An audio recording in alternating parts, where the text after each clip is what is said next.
Bueno, Luis Alberto Lacalle, expresidente de Uruguay 91-95, un provocador de formas exquisitas para mi gusto, participó de la creación del Mercosur, aunque hoy propone desmantelarlo. Esta es la provocación de él. Él dice que en realidad los objetivos y el origen del Mercosur se perdieron y por lo tanto hoy hay que ir a los acuerdos binacionales y desarmar el Mercosur, que cree que es un comité de políticos de 4 países que no está permitiendo a los países crecer entre sí.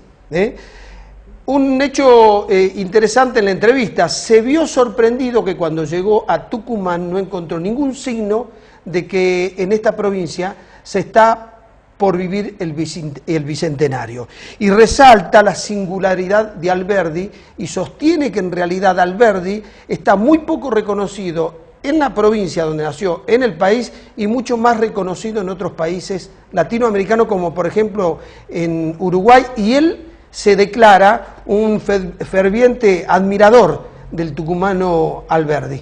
Esta es la entrevista con Luis Alberto Lacalle. En la primera pregunta con la que comenzamos el diálogo, yo le pedí su reacción frente al triunfo de Mauricio Macri, un dirigente que viene del empresariado, armó un partido político y en 12 años llegó a la presidencia. Sí, antes que nada decir que uno tiene que ser muy respetuoso de las elecciones de los vecinos, y porque nos gusta que sean respetuosos respecto de las nuestras. La situación de toda la vida de la historia del Río de la Plata es un país muy pequeño como es el mío, entre 2 países muy grandes. Mi país nació un poquito a pesar de los vecinos, se hizo independiente y vivió durante el siglo XIX horas muy tristes por la injerencia de los vecinos en nuestros asuntos internos. Entonces por eso tenemos una especie de gran prevención respecto de opinar durante las elecciones. Ahora ya está el resultado, ahora uno puede opinar, pero digo esto porque no nos gustó que el gobernador Scioli fuera a apoyar al Frente Amplio durante nuestras campañas, y no nos pareció correcto que ciudadanos uruguayos vinieran a apoyar a Scioli en la elección esta. Me parece que no se debe hacer. Distinto es que después que está dada vuelta la carta, uno mantenga una relación la mejor posible con el presidente argentino. Para nosotros el ideal no es fulano o mengano, es que sea un presidente con el que nos podamos llevar bien, porque somos vecinos. Nosotros entre Brasil y Argentina tenemos la mayor parte de nuestro comercio, tenemos las relaciones del vecindario, y entonces el ideal es llevarnos bien, porque siempre es negocio para todos. Esto ha sido una transformación, sin lugar a dudas, creo que muy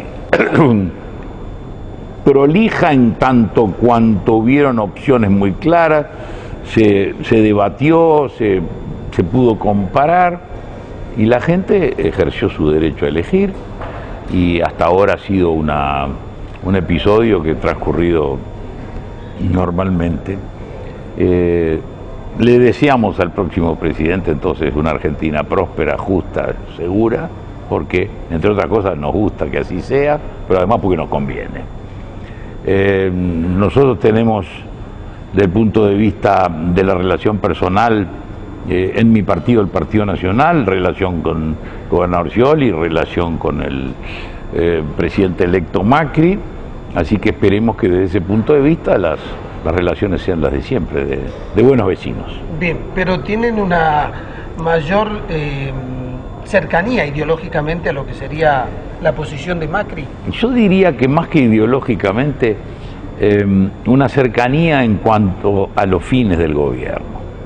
Los fines del gobierno tienen que ser regular la sociedad, dar seguridad, dar justicia, en el concepto de estos países dar buena educación, dar buena salud, no interferir y dejar que la economía y que los trabajadores y los empresarios hagan lo suyo.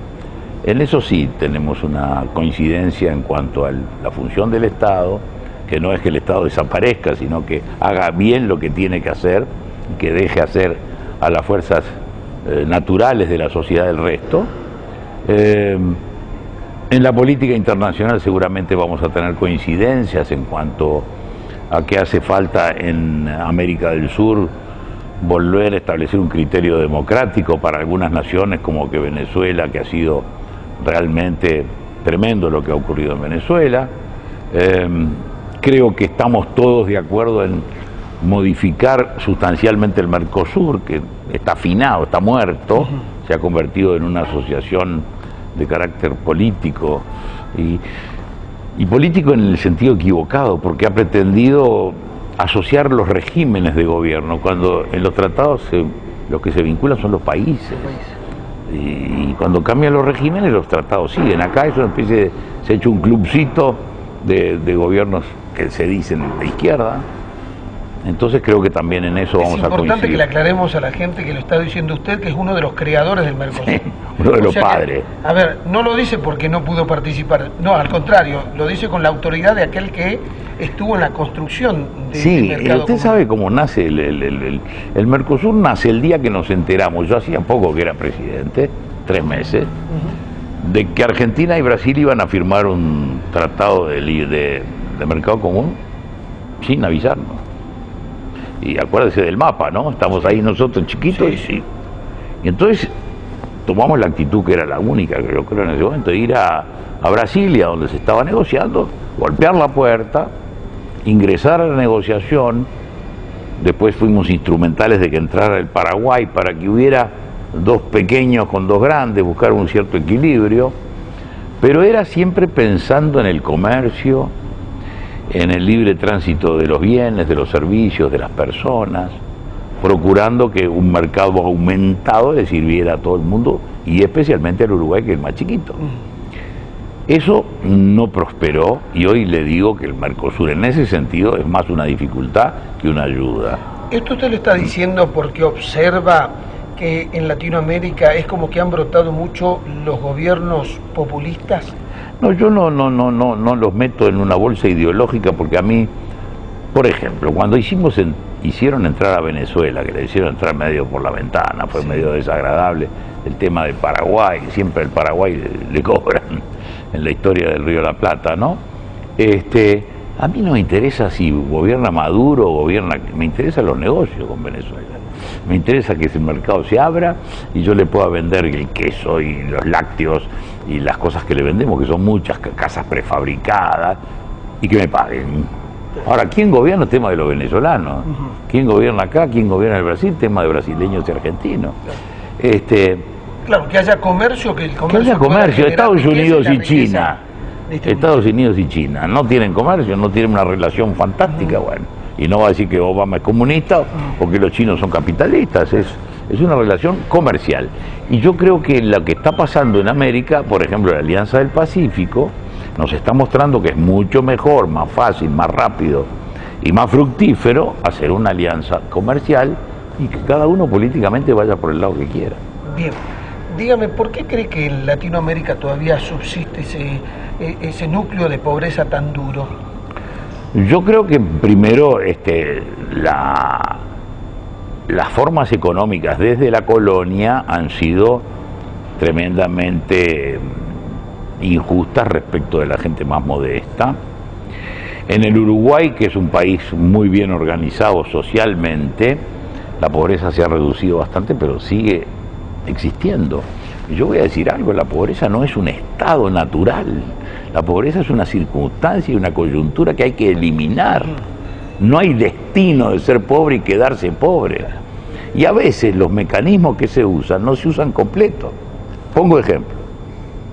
El presidente Lula, en el Brasil, con la Bolsa Familia, exigía a cambio de la ayuda que la madre se atendiera, que el niño se demostrara que siendo bebito iba al hospital, le daban las vacunas, que siendo un poco mayor fuera a la escuela, a su vez siguiera yendo al médico. Es decir, le decíamos, mirá, te vamos a ayudar, pero vos ayudarte a ti mismo. Claro.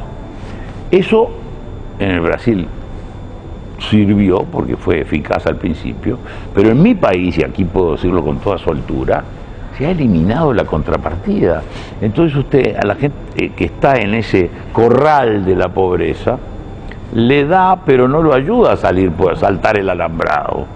Y entonces ahí hay una permanencia de la pobreza como una dependencia, muchas veces política, con mala intención, es decir, a esa gente llevarla. Y eso me parece terrible. Yo creo que las políticas de antipobreza tienen que ser la mano que ayuda a salir. Se complementa con la educación y después con oportunidades de empleo. El empleo es la mejor obra social. El que tiene trabajo y llega a la casa y ganó el jornal honestamente, sea cargando bultos, sea como sabio atómico, esa es una persona libre, o por lo menos más libre.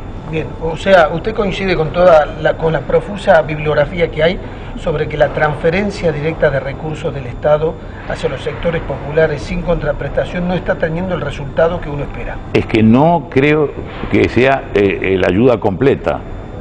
La ayuda solo monetaria es como una limosna. No, claro. La ayuda diciendo, te doy, pero ayúdate a ti mismo, mandá al chico a la escuela, que tenga buenas notas, diciéndole, nene, subí que se puede subir la escalera.